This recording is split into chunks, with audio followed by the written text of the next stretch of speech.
hablar de síndromes compresivos, venosos y postrombóticos. A veces los pacientes vienen así, con varices abdominales, varices en miembros inferiores. Los síndromes de compresión venosa pueden estar en diferentes lugares. Debe haber una arteria o un elemento, ligamento o estructura ósea que lo comprima, y podemos tener fenómenos compresivos de opérculo torácico, alteraciones, malformaciones vasculares como agenesia vena cava, que produce toda esa compresión venosa o esa congestión venosa, síndrome de Nutcracker o síndrome de May-Tyner o Cocket. Martín Massino conmigo tiene mucha experiencia, porque hemos operado varios opérculos torácicos. Creo que es un paciente que lo conoces, Martín, con una trombosis de cava superior, de trombosis axilar humeral derecha. Generalmente, para que entiendan, el desfiladero costoclavicular está integrado por la clavícula, la primera costilla, el músculo escaleno anterior y medio, por allí pasan la arteria, la vena y el plexo. Justamente cuando hay una disminución del calibre, una costilla supernumeraria o hipertrofia del escaleno anterior y medio, aparecen fenómenos compresivos tanto en los nervios, en el plexo, en la arteria o en la vena. Entonces los pacientes refieren como síntomas inespecíficos, malestar, parestesia del miembro. Son los pacientes que cuando viajan en colectivo y tienen el miembro sobrelevado empiezan a sentir como parestesias, calambres en las manos. Y el síntoma específico es cuando ya debutan con un edema del miembro, que sospecha una TBP, cambio de coloración, circulación colateral o isquemia arterial. La radiología juega un papel importante. Acá vemos, por ejemplo, una costilla supernumeraria, bilateral, apófisis transversa prominente, la angiotomografía lo mismo, que nos puede identificar las obstrucciones, y acá vemos justamente con maniobras esta obstrucción total de la vena subclavia.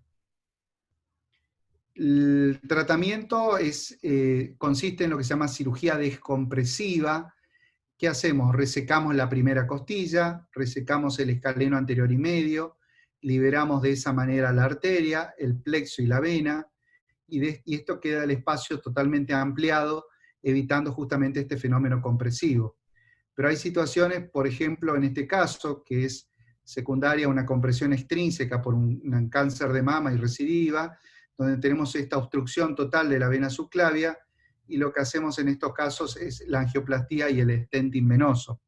Ahí se ve la restitución del eje totalmente. No tenía hipertrofia del escaleno ni disminución del espacio, pero sí una compresión extrínseca.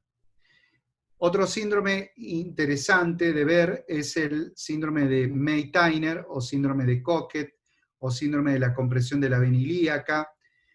Todos conocemos, o por lo menos escuchamos alguna vez, de la compresión de la arteria ilíaca derecha sobre la vena ilíaca izquierda, pero los sitios de compresión pueden ser en diferentes lugares. Esa compresión crónica, que se da ya desde el nacimiento, va generando en la vena ilíaca tabiques, hipertrofia, hiperplasia de la pared, engrosamiento de la pared, y los tabiques pueden ser laterales, pueden ser anterosuperiores, y obliteración, y hacen como un verdadero filtro de vena cava, donde es raro que haya una embolia de pulmón en estos pacientes, pero sí favorece a las complicaciones. Hoy en día podemos dividir a las compresiones ilíacas en trombóticas y no trombóticas. Las más frecuentes son las compresiones no trombóticas, en el 53% de los casos. Se ha visto que entre el 30 al 63% de la población tiene fenómenos compresivos, que son totalmente frecuentes de ver, tanto en ecografía, tomografías y en disecciones anatómicas. Pero hay situaciones en las cuales esa compresión que se mantiene insospechada o sin signos ni síntomas puede manifestarse. Y ahí puede ser cuando aparece una cirugía reciente, ante la presencia de cáncer, ante la inmovilización, un trauma, embarazos, estado de hipercoagulabilidad, anticonceptivos, terapia de reemplazo hormonal, y eso puede favorecer a que se genere la trombosis y la oclusión de esa vena. Entonces, esas obstrucciones pueden deberse en diferentes lugares, que ya lo hemos visto, la tipo 1, tipo 2, tipo 3 y tipo 4, la hemos encontrado a todas. Y los pacientes, fundamentalmente, la consulta más frecuente es el edema. Son pacientes que vienen con edema de miembro inferior izquierdo o derecho, o de los dos, dolor en las piernas, a veces ulceraciones, úlceras de difícil tratamiento, muy pocos casos de embolia de pulmón, o a veces debutan con flegmasia, cerúlea dolen o alba dolen, isquemia crítica, o la presencia de varices atípicas, por ejemplo, como en este caso clínico, o congestión pélvica. Ecográficamente, imagínense ante una compresión de la arteria sobre la vena, el retorno venoso de la vena ilíaca quiere hacerse y no lo puede hacer. Entonces, ¿qué hay? Una inversión de flujo y derivación hacia la vena iliolumbar. Entonces, acá hay una vena que se llama iliolumbar, que se va desarrollando como vía derivativa, y también hay una inversión de flujo hacia la vena hipogástrica. La vena hipogástrica, en lugar de ir hacia la ilíaca primitiva y hacia la cava, va hacia el lado contralateral. Esos son signos ecográficos, y también vemos ratios de diámetro mayor de 5 y ratio de velocidad mayor de 2,5. El ratio, comparando el diámetro distal con el diámetro del sitio de compresión, es posible identificar, colocando el Doppler, las velocidades y disminución de calibre. La tomografía y el IBUS hoy en día nos permite, en cierta medida, poder identificar estos patrones de compresión, pero muchas veces se ha visto una mayor incidencia de Meitner, y debemos tener en estudio diagnóstico, debemos tener en cuenta que estos son fenómenos frecuentes de ver y no necesariamente ser patológicos. A veces tenemos estas imágenes radiológicas de compresión, fíjense la mueca que genera la arteria ilíaca derecha sobre la vena ilíaca izquierda, y a veces vemos ya situaciones de trombosis. A largo plazo esa compresión sostenida puede generar estenosis, como la estenosis Rokitansky, obstrucciones totales, obstrucciones parciales, y a veces estas imágenes que no son obstructivas, que son pretrombóticas, como el síndrome de Meitner. La tomografía también nos da imágenes donde podemos ver justamente la compresión de la vena ilíaca izquierda sobre la arteria ilíaca derecha. Fíjense la compresión, acá hay una trombosis, acá también se ve compresión con una trombosis, otros signos de compresión. Acá se puede medir el ratio de la vena, proximal y distal, y compresión con trombosis. También es posible hoy en día con los nuevos angiógrafos, relacionando con la tomografía, podemos hacer estas reconstrucciones tridimensionales, intravasculares, donde se puede ver perfectamente la compresión intravascular. ¿Qué pasa con estos pacientes que estaban estables y que han tenido un fenómeno trombótico? Bueno, solamente los pacientes que tienen una trombosis ilíaco-femoral poplitea recanaliza solamente el 20%. Totalmente, de 100 pacientes, 20% quedan totalmente recanalizados con el tratamiento anticoagulante. Pero el 80% persisten las compresiones extrínsecas.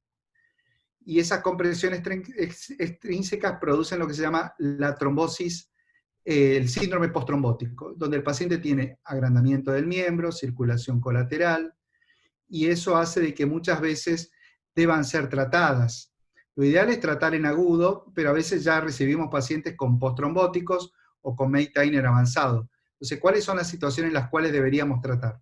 Cuando la compresión tiene un gradiente mayor de 5 milímetros de mercurio, cuando hay coagulopatía asociada, cuando hay recidivas varicosas, antecedentes o presencia de trombosis, es una trombosis aguda, o estenosis mayor o igual al 50%.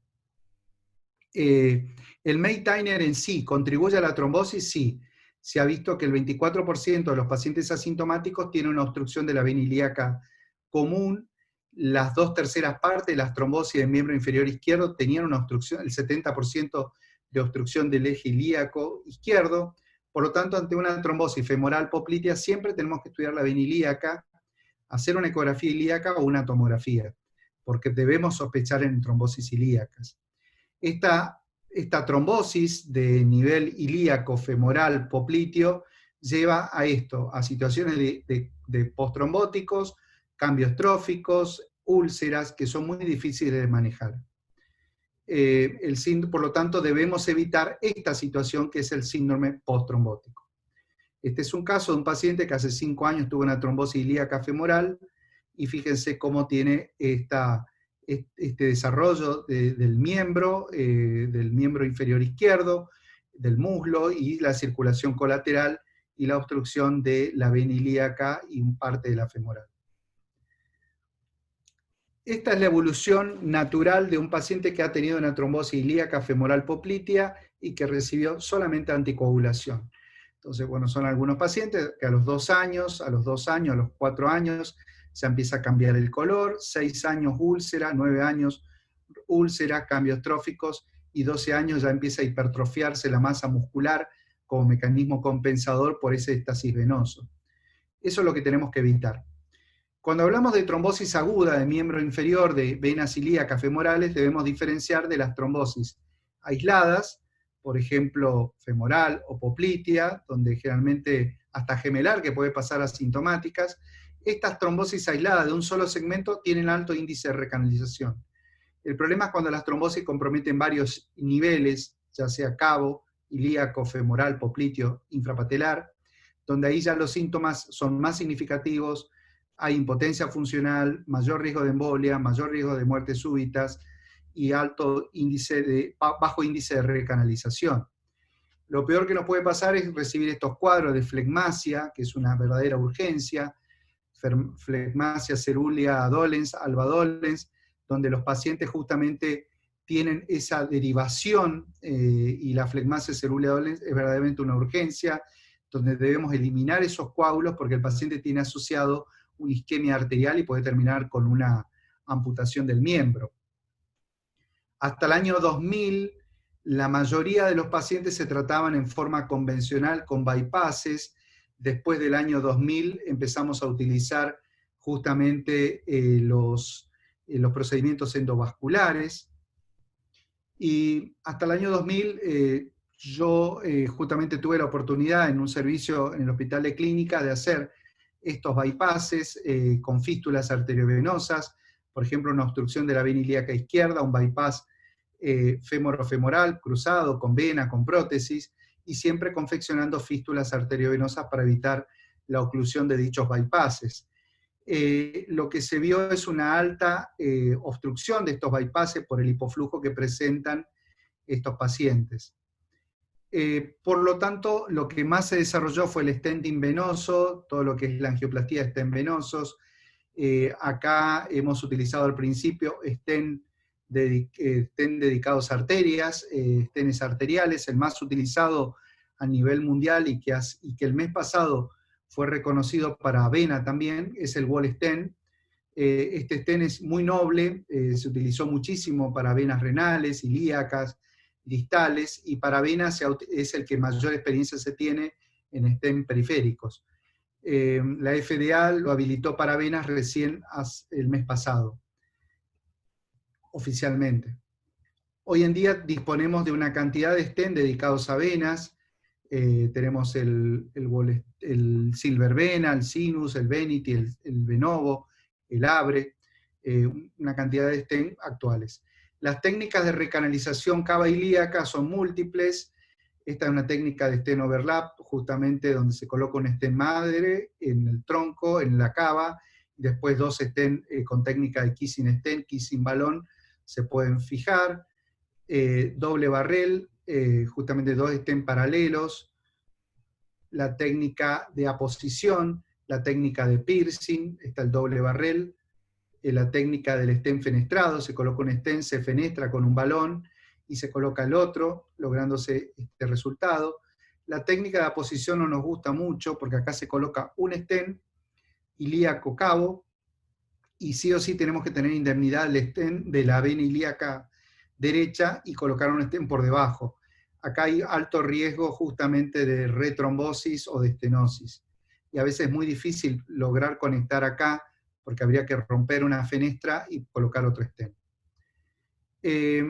Ante un paciente que tiene un Meitner o tuvo Meitner o tiene un episodio de trombosis aguda y compromete varios niveles, ya sea ilíaco, cabo o femoral popliteo, que tenga menos de 14 días de evolución, que tenga bajo riesgo de sangrado, una buena capacidad funcional y aceptable esperanza de vida de más de un año, el tratamiento de elección es la trombolisis farmacomecánica, tromboaspiración y stenting. Existen varios dispositivos en el mercado para hacer trombolisis y tromboaspiración, el Ecosonic, el Angiojet, que es trombolisis farmacomecánica, y el sistema Índigo Penumbra, que también es un sistema de aspiración. Este es un caso de una paciente de 32 años que durante una complicación de una cesárea tuvo una rafia vesical, tuvo que hacer reposo, un sondaje prolongado. Reposo sin profilaxis de TBP, evoluciona con una trombosis de la vena ilíaca, de la vena femoral, y apareció con una flegmasia cerulea dolens. Justamente ahí se ve, justamente en la flebografía, la trombosis de la vena femoral en forma irregular, y a nivel proximal se ve justamente la pérdida de sustancia con la oclusión total de la ilíaca y la femoral, y la circulación colateral. Fíjense a nivel abdominal, cómo estaba totalmente ocluida y cómo derivaba por la vena iliolumbar como mecanismo de drenaje. Se hizo una trombolisis farmacomecánica con sistema Angiojet. Lo interesante es que primero se coloca el catéter, se libera RTPA en dosis de 15 miligramos intratrombo, se esperan 30 minutos y después se hace la tromboaspiración con sistema de Power Pulse, donde es posible justamente lograr la restitución. Hemos utilizado otros dispositivos de tromboaspiración, pero este dispositivo para nosotros es excelente porque no solamente combina la tromboaspiración, sino la trombolisis farmacomecánica.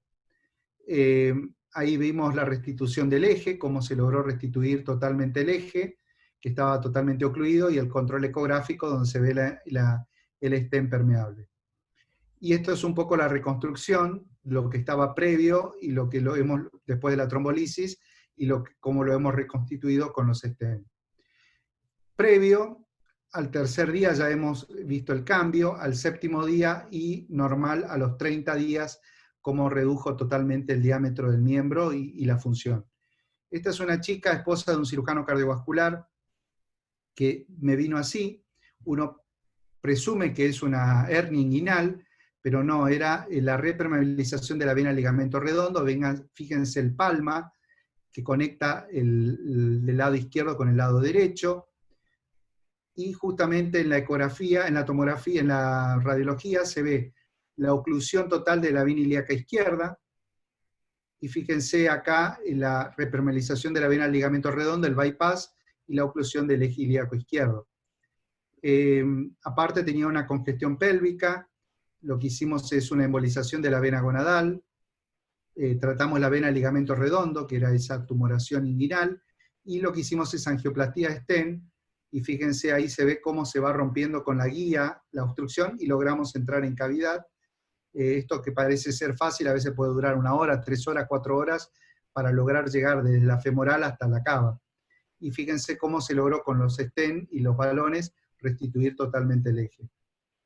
Este es el caso de un paciente con diagnóstico de agenesia de vena cava inferior, donde debutó, desde que era muy chico, tiene 26 años, fíjense, desde chico siempre tuvo varices, claudicación venosa, no podía practicar deportes, hasta un problema psicológico porque no podía usar short, donde siempre tuvo varices, varicocele, recibió tratamientos tuvo un episodio agudo de trombosis de miembros inferiores, y nos viene con una tomografía donde no se ve la cava. Fíjense, a este nivel no se ve la cava inferior, se ven las venas renales, todo drenan por venas lumbares. En la tomografía se ve toda la circulación colateral, y fíjense, pasando catéteres, veíamos la circulación abdominal y el drenaje renal que se produce por este sistema que se llama ácigos, y la hemiácigos. Entonces, todo el drenaje se producía por ácido y hemiácigos. Diagnóstico presuntivo de agenesia, hipoplasia. Estuvimos casi 4 horas tratando de pasar catéteres desde arriba y desde abajo, y hemos logrado conectar tanto el lado derecho como el lado izquierdo con guías, canulando la vena gonadal, o lo que sería la vena ácigos y hemiácigos, y hemos logrado restituir, ver una vena hipoplásica acá, que parecía ser un remanente de vena cava, y hemos logrado con stenting restituir totalmente el eje. Entonces lo que tenía este paciente era una trombosis intrauterina de la vena cava inferior o en los primeros años de vida, y lo que hemos logrado es restituir totalmente el stent. Se utilizaron varios stent, acá usamos 6 stent dedicados a vena y de wall stent. Si hacemos una reconstitución del cuadro, fíjense esto es lo que teníamos previo, la angioplastía, la reconstitución con los stent y el resultado del paciente. Y esto es un poco lo que hemos logrado con el stenting. La evolución fue satisfactoria, desaparecieron las varices y la congestión de miembros inferiores, solamente persiste del lado derecho, porque acá habría que colocar otro stent acá, varios stent. El problema es que no tiene mal Ranin, es decir, tiene una trombosis total de la vena femoral y la poplitea. Por lo tanto, si yo coloco un stent y no tengo un buen Ranin, corro el riesgo de que retrombosis. Por lo tanto, decidimos tener una conducta expectante. Este es el caso de una mujer de 36 años de edad que debuta así con una trombosis aguda, impotencia funcional, la flebografía muestra la obstrucción total de la vena femoral, de la vena ilíaca y parte de la femoral. Fíjense la circulación colateral que tiene, la obstrucción ilíaca. Ahí intentamos pasar del lado izquierdo, pasando guías, catéteres, tratando de sortear las obstrucciones. Y hemos logrado pasar, ahí se logró pasar una guía, en este caso una guía tipo Amplax, y posteriormente se produce la angioplastía con balones de diámetros progresivos.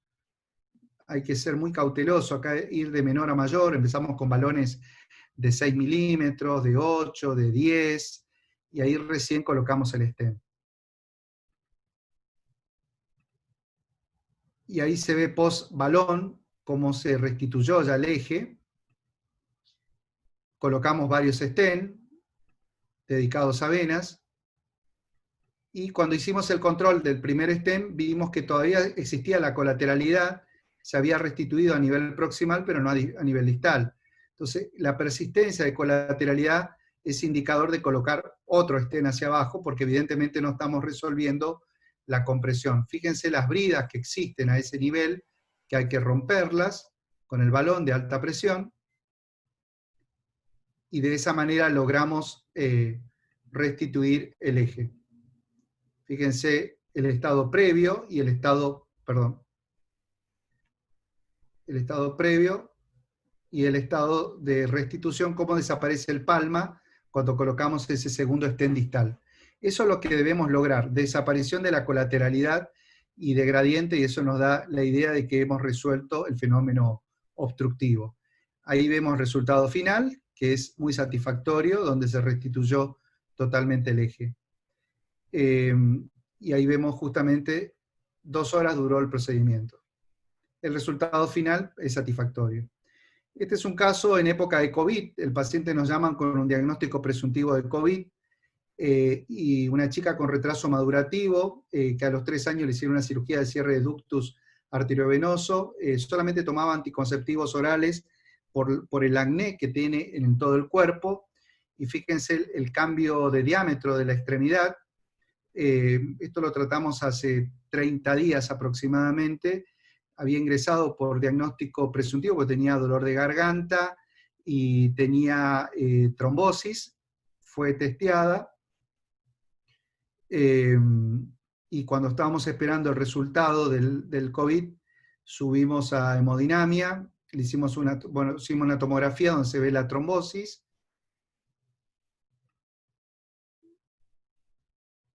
y que llegaba hasta la cava, ahí se ve la cava con material, y decidimos hacer un sistema de trombolisis, tromboaspiración y stenting. Este es el sistema AngioJet, utilizamos RTPA, Actilice 15 miligramos por 100 mililitros en solución fisiológica. Ahí se ve el sistema Power Pulse, cómo inyecta ese vapor de 3000 revoluciones, que rompe el trombo y lo aspira, trombo y rompe el trombo y lo aspira. Eso tiene la particularidad del AngioJet, por eso nos gusta tanto. El abordaje siempre lo hacemos popliteo distal, boca arriba por guía ecográfica, todos son ecográficos, y ahí van a ver de lado, las imágenes no son muy buenas porque el equipo no es tan bueno, pero fíjense cómo se ve la oclusión. Hay una falla en las imágenes, no son tan buenas, pero se puede ver con paciencia, se puede ver la obstrucción de la vena femoral, de la vena poplitea y de la vena ilíaca. Pasamos guías hidrofílicas y catéter hidrofílico por la obstrucción, y ahí pasamos el sistema angiojet.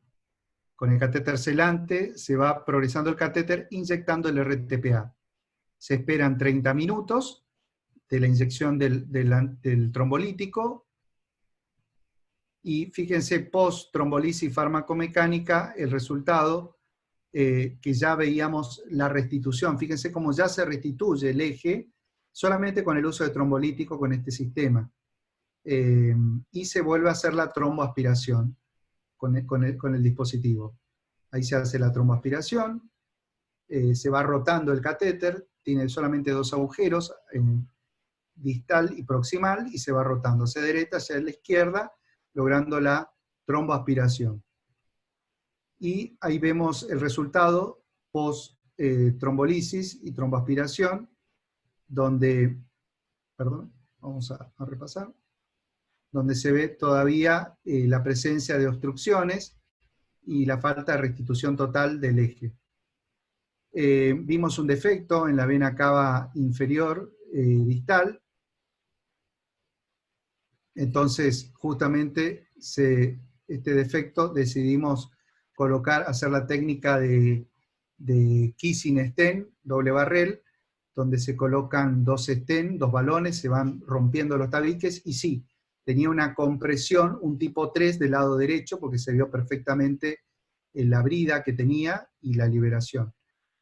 Colocamos stent dedicados a venas proximales y distales. Ahí se ven los stent cuando se va liberando. Y hicimos la impactación del stent con balones de alta presión. Y el resultado final es este, donde vemos la restitución total del eje. Vamos a ver si podemos ver un poquito esta imagen.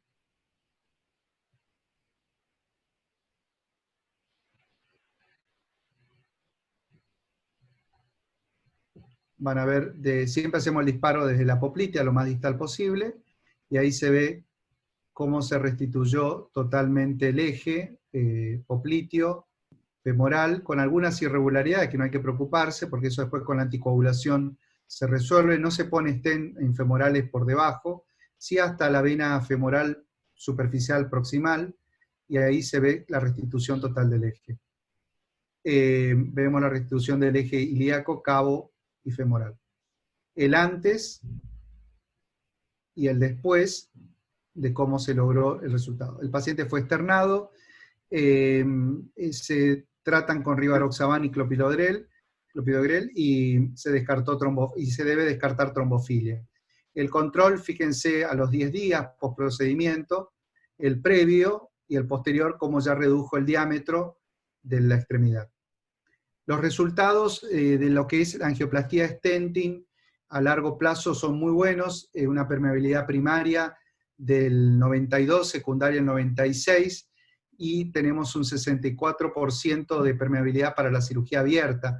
Por lo tanto, debemos optar por los procedimientos endovasculares. Yo creo que una cosa que ha permitido aumentar la permeabilidad son el uso de los nuevos anticoagulantes orales, tipo apixaban, rivaroxaban, y los antiagregantes como el clopidogrel. Esa doble combinación, anticoagulación-antiagregación, y los stent dedicados a vena han aumentado la permeabilidad. Los stent también se pueden tapar, por ejemplo, este stent que en una vista antero-posterior uno lo ve bien posicionado y permeable, en una vista posterior vemos una compresión del stent. Este es un stent que no es dedicado a vena, fíjense que es un stent no dedicado, pero sí, por eso debemos usar stent dedicados a venas, inclusive hasta el ball stent, que es un stent con mucha fuerza radial. Por eso esto se puede evitar con los nuevos stent. También podemos tener oclusiones distales de stent y permeabilidad del stent proximal. Por ejemplo, si tenemos mal ranín y mucha obstrucción distal, a veces se tapa el stent de la ilíaca, pero se mantiene permeable de la ilíaca primitiva. ¿Y cómo lo mantiene permeable? Por la vena hipogástrica. Entonces acá fíjense, se tapó el stent distal, pero se mantiene permeable el stent, la parte proximal del stent distal y el stent proximal. Y a veces pasan fallas en la liberación del stent, donde tenemos en este caso una intususcepción del stent, donde lo vamos liberando, el stent se va liberando en el mismo lugar, entonces eso se puede resolver utilizando un balón.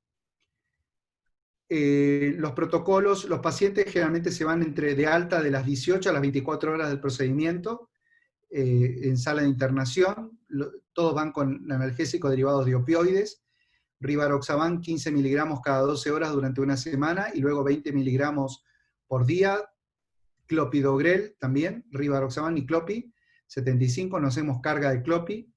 En los síndromes posttrombóticos, el protocolo dura 6 meses de anticoagulación y 3 de antiagregación.